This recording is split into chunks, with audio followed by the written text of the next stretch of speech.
You know, what most people misunderstand is that when an empath finally cuts someone off, it rarely begins in that moment. It begins much earlier, long before the silence, long before the distance, long before the disappearance that others label as sudden. What you're actually witnessing is the final stage of a process that has been unfolding quietly, often invisibly for weeks, months, sometimes even years. Empaths are not quick reactors. They are processors.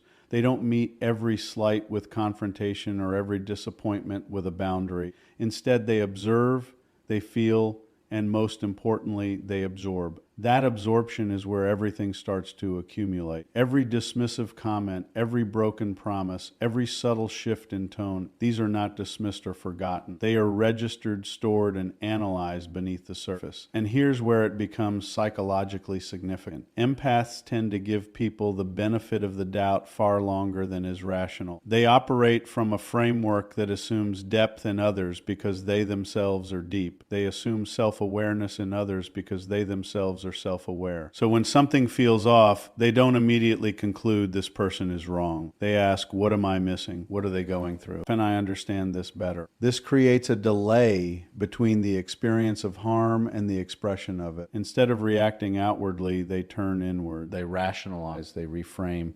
They justify behavior that in many cases should not be justified. And while this may look like patience or emotional maturity on the surface, it has a hidden cost. Because every time an empath chooses understanding over acknowledgement of harm, they are adding weight to an internal scale that no one else can see. That scale doesn't reset. It doesn't forget. It builds. Now, from the outside, this is where the confusion begins because the empath is still showing up. They're still listening, still engaging, still offering support. There are no dramatic confrontations, no ultimatums, no visible signs that something is breaking down. So the other person assumes everything is fine. In fact, they often believe the relationship is stable precisely because the empath isn't reacting in obvious ways. But stability is not what's actually happening. What's happening is accumulation without release. Over time, this creates a kind of emotional compression. Think of it as pressure building in a sealed environment. Every unspoken frustration, every overlooked boundary, every moment of emotional imbalance adds to that pressure. And because the empath isn't venting it outwardly, it intensifies internally. Eventually, something shifts, and it's rarely triggered by a major event. More often, it's something small, almost insignificant on its own. A comment, a tone, a repeated pattern that finally clicks into place. But the reason that small moment matters is because it doesn't stand alone. It connects all the previous moments into a single, undeniable pattern. That's the moment of recognition, not reaction recognition. It's when the empath stops asking, what if I'm misunderstanding this, and starts seeing, no, this is exactly what it is. And once that clarity sets in, the internal narrative changes. The energy that was once used to excuse, to understand, to hold space, it's no longer available for that purpose. And here's the part that people often misinterpret. When the empath withdraws at this stage, it looks immediate. It looks like a switch flipped overnight. One day they're present, the next day they're distant or gone. But what's actually happening is not sudden at all. It's the release of everything that was never expressed. All the conversations they rehearsed but never had. All the boundaries they considered but never enforced. All the realizations they reached but never verbalized. They don't come out gradually. They come out all at once in the form of detachment. And detachment in this context is not emotional volatility. It's an emotional conclusion. There's no need for a dramatic explanation because in the empath's mind, the explanation has already been processed 100 times over. They're not leaving to make a point. They're leaving because the point has already been made internally, repeatedly, and ignored externally. So when someone says, you cut me off without warning, what they're really saying is, I didn't see the warning. And in many cases, that's true. Because the warnings weren't loud, they weren't confrontational. They were subtle shifts, less enthusiasm, less availability, quieter energy, signals that are easy to miss if you're not paying close attention. But for the empath, those signals were the final attempts at recalibration. And when they go unnoticed, it confirms something deeper. Not just that the behavior won't change, but that it isn't even being seen. At that point, continuing the connection doesn't feel like loyalty. It it feels like self-neglect. So the cutoff isn't impulsive. It's the final step in a long, disciplined restraint. It's what happens when patience reaches its limit and awareness takes its place. And if there's one thing to take from this, it's this. When an empath goes silent, it's not because they didn't have anything to say, because they already said everything that mattered, just not out loud. You know, once that silent accumulation reaches a certain threshold, something deeper begins to happen. Something that isn't as visible as frustration or conflict, but far more decisive. The empath starts to run out of emotional energy. And this isn't the kind of tiredness that a good night's sleep fixes. This is depletion at the level of identity, where the very traits that define them, their patience, their empathy, their willingness to understand, begins to feel strained under constant demand. Empaths are by nature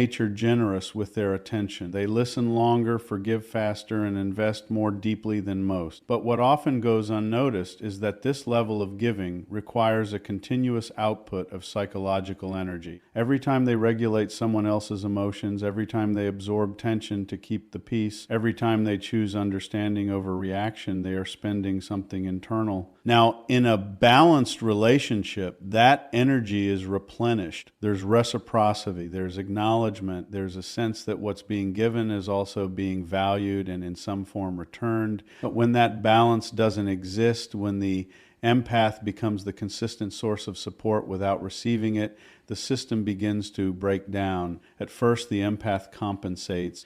They tell themselves to be more patient, more understanding, more flexible. They adjust their expectations. You know, they minimize their own needs in order to maintain the connection. And for a while, this works. It allows the relationship to continue without open conflict. But underneath that surface, something critical is happening. The empath is slowly disconnecting from their own emotional reserves. This is where emotional exhaustion takes root, not as a dramatic collapse, but as a gradual erosion. The things that once felt natural, checking in, offering support, engaging in conversation, started to feel heavy. Not because the empath has changed, but because the cost of showing up has increased beyond what they can sustain. And here's the important distinction. Emotional exhaustion in empaths doesn't usually present as anger. It presents as withdrawal. They don't lash out. They don't escalate. They become quieter, less reactive, less available. It's a subtle shift, but it signals something significant. The energy that once flowed outward is now being conserved, often unconsciously, because there simply isn't enough left to give. From the outside, this can be misread. People assume the empath is becoming distant, cold, or disinterested, but that interpretation misses the underlying reality. The empath isn't pulling away because they don't care. They're pulling away because continuing to care in the same way is no longer sustainable. But, at a certain point, they reach what you could call a point of no return, not in the sense that they've made a dramatic decision, but in the sense that their internal system has recalibrated. The idea of continuing the relationship in its current form no longer feels manageable. And when that realization sets in, something shifts in how they approach the connection. They stop trying to fix it. This is a critical moment because for most of the relationship, the empath has been in a problem-solving mode.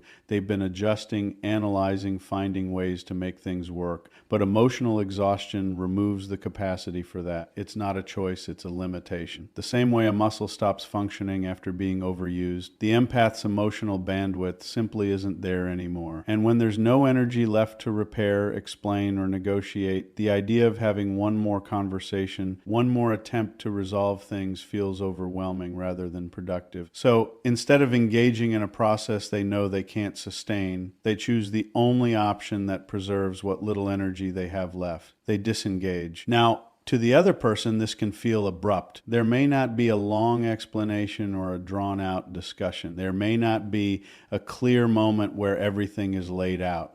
But what's important to understand is that the empath isn't avoiding the conversation out of indifference. They're avoiding it because they've already had it internally multiple times, and each time it led to the same conclusion. Nothing changes at this stage. Cutting someone off is not an act of punishment. It's not about teaching a lesson or making a statement. It's about survival. It's about recognizing that continuing the relationship would require energy they no longer have, and sacrificing themselves to to maintain it is no longer an option. There's also a philosophical layer to this. When an empath reaches emotional exhaustion, they're forced to confront a fundamental truth. Empathy without limits becomes self-destructive. And once that truth is fully understood, not intellectually, but experientially, it changes how they operate. They begin to see that preserving their own stability is not selfish, it's necessary. So the cutoff when it happens is not fueled by resentment. It's fueled by clarity, a quiet, steady recognition that the cost of staying has exceeded the value of the connection. And if you're looking at this from the outside, trying to understand why it feels so final, it's because by the time the empath leaves, they're not debating the decision anymore. They're executing it. You know, the emotional process that would normally accompany a breakup or a separation has already been completed internally. What remains is action, and that action is often simple, direct, and irreversible. Not because the empath lacks compassion, but because they finally learned that compassion without boundaries will eventually consume the very person trying to offer it. So when an empath walks away without a long explanation, it's not a failure of communication. It's the result of exhaustion reaching its limit and self-preservation finally taking priority. And the reality is this: people don't leave when they stop caring. They leave when caring starts to cost them more than they can afford to lose. After the exhaustion sets in, after the energy has been drained and the effort no longer feels sustainable, the empath enters a phase that is far less emotional and far more cognitive. This is where something fundamentally changes, not in how they feel, but in how they see. Because for most of the relationship, their decisions were guided by hope. Hope that things would improve. Hope that the other person would become more aware, more consistent, more aligned. Hope that the version of the person they could see beneath the surface would eventually become the version that showed up in reality. And hope is powerful. It allows people to endure far more than they otherwise would. You know, it stretches patience. It justifies delay. It keeps the empath engaged long after the evidence suggests they should step back. But hope has a limit. And when it starts to collapse, it doesn't do so gradually. It gives way to something much sharper. Clarity. Clarity is different from emotion. It doesn't negotiate. It doesn't soften. And it doesn't look for exceptions. It simply observes what is without distortion. And when an empath reaches this point, they begin to see patterns that were previously blurred by their own willingness to understand. The same behaviors they once excused now appear consistent. The same apologies they once accepted now feel repetitive. The same dynamics they tried to fix now reveal themselves as fixed. This is where the internal dialogue changes. It's no longer maybe they didn't mean it, or maybe this is just a phase. It becomes this is who they are in this context, and this is what I can expect if nothing changes. And that shift from possibility to probability is what makes clarity so decisive. Because once you see a pattern clearly, you can't unsee it. And more importantly, you can't pretend not to understand the implications of it. For the empath, this is often the moment where emotional attachment begins to loosen, not because they stopped caring, but because caring is no longer supported by a believable future. You know, the version of the relationship they were investing in, the one based on potential, no longer holds weight. What remains is the reality of what the relationship actually is, not what it could be. There's a kind of psychological sobriety in this phase. The empath is no longer influenced by isolated moments of kindness or temporary improvements. They're looking at the overall trajectory. They're assessing consistency, not intensity. And when they do that, the conclusion becomes difficult to ignore. Now, here's where this becomes uncomfortable for many people, because when clarity sets in, it removes the ambiguity that allows relationships to continue in an unstable state. As long as there's uncertainty, there's room to stay. But when the situation becomes clear, staying requires a conscious decision to accept what is not what could be. And for an empath who has already gone through accumulation and exhaustion, that's a decision they're no longer willing to make. So they begin to detach, and this detachment is not dramatic. It's quiet, deliberate, and often invisible to the other person at first. They stop overanalyzing. They stop trying to decode behavior. They stop looking for hidden meanings or deeper explanations, because from their perspective, the explanation is already sufficient. What you do consistently is who you are. That realization simplifies everything. It removes the need for further investigation, further conversation, further effort. And once that simplification happens, the relationship itself starts to feel less complex. Not because it improved, but because it's no longer being viewed through the lens of potential. It's being seen as it is. At this point, many people expect a confrontation. They assume that clarity will lead to a direct conversation, a final attempt to resolve things. But that assumption overlooks something important. Clarity doesn't always require expression. Sometimes it leads directly to action. Because from the empath's perspective, there's nothing left to clarify. They're not confused. They're not unsure. They're not seeking answers. They already have them. And when you already have the answers, the need for discussion diminishes significantly. So instead of explaining, they act, they reduce contact, they create distance, they stop investing, and eventually they remove themselves entirely, not out of anger, but out of alignment with what they now understand to be true. And this is where the final shift happens. The empath stops prioritizing the other person's potential and starts prioritizing their own reality. They recognize that staying in a situation that consistently contradicts their needs is not an act of loyalty, it's an act of denial. That recognition is what makes the decision irreversible. Because once you see clearly that something is not working, and more importantly that it is unlikely to change, continuing to engage with it requires you to ignore your own understanding. And for someone who has reached this level of clarity, that's no longer an option. So when the empath leaves at this stage, it feels final. Not because they're trying to make it final, but because internally the process is already complete. There's no ongoing debate, no lingering uncertainty, no part of them that is still hoping for a different outcome. Hope has been replaced by clarity, and clarity doesn't look back. And if there's one idea worth holding on to here, it's this. People don't walk away when they're confused. They walk away when they finally understand. By the time an empath reaches this final stage, something fundamental has already changed beneath the surface. It's not just that they're tired, and it's not just that they see clearly. It's that they've redefined what is acceptable in their life. And that redefinition centers around one concept that for most of their lives, they either misunderstood or avoided altogether. Boundaries. For a long time, the empath equates compassion with endurance. They believe that being understanding means staying, that being kind means tolerating, and that being emotionally intelligent means finding a way to make things work no matter the cost. This creates a subtle but dangerous distortion, because in that framework, their value is measured by how much they can carry, not by how well they can protect themselves. So they become highly skilled at navigating other people's emotions, but underdeveloped in enforcing limits. They know how to de-escalate conflict, how to read between the lines, how to offer support in ways that make others feel seen. But when it comes to saying this is where it stops, there's hesitation, not because they don't recognize the need for it, but because setting a boundary feels to them like withdrawing care,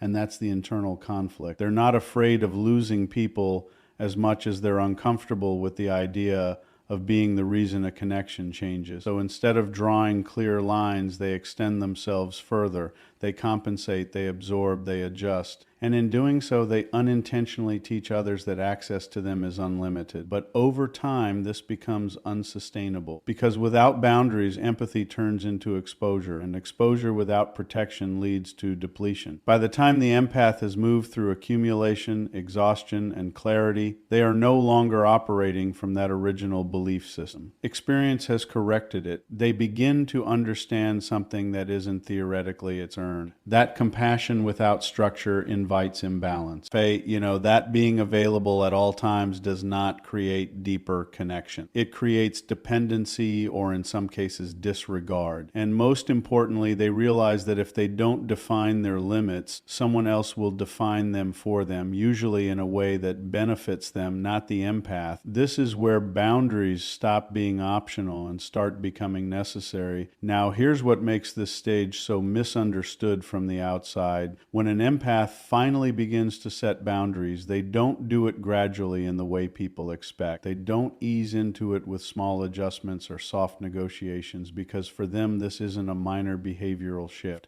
It's a complete recalibration of how they engage with the world. So when the boundary comes, it often appears absolute. They don't just reduce access, they remove it.